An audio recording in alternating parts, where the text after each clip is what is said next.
This man can read other people's memories as soon as he touches their bodies, and he relies on this ability to be specially recruited by the government to become a criminal police officer into the establishment. After entering the police station, he directly dried the detection rate to the first in the country, and he became a household name of the super police detective, sitting on millions of fans. Even the cleaning lady in the police station is obsessed with her and wants to introduce her beautiful daughter to him for a date. However, due to his overly violent way of handling cases, the images of him beating criminals were exposed by reporters, and he was heavily smeared by the media, and he was sent to the correctional board as a result. In order to gag the media, the leaders had to give him a punishment of a 2-month suspension. But just as Dong Bo was about to go home for a rest from his suspension, his cleaning aunt, who had been trying to introduce her daughter to him, suddenly approached him and knelt down to ask for his help in finding her.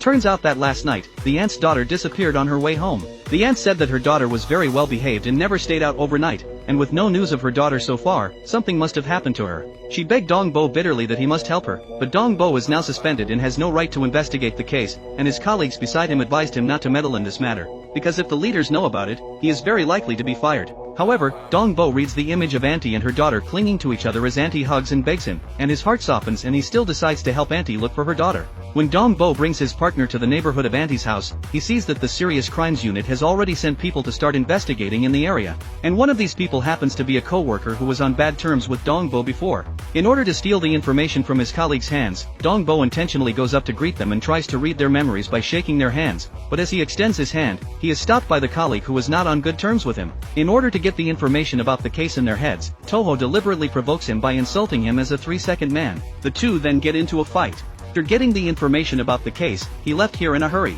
After getting into the car, Dong Bo told his partner to hurry and drive to the hospital. He tells his partner that he learned from his colleagues' memories that this is not an ordinary disappearance case, but a serial murder case. 2 of the girls have now been killed, and a survivor of the murder is being treated at the hospital. He must now rush to the hospital to read the girls' memories so that he can get information about the culprits to save Auntie's daughter. In the blink of an eye, Dong Bo changes into an isolation suit and arrives at the girl's hospital room, but when he uses his superpower to access the girl's memories, all he sees are fragments of memories, which are blurry and unclear.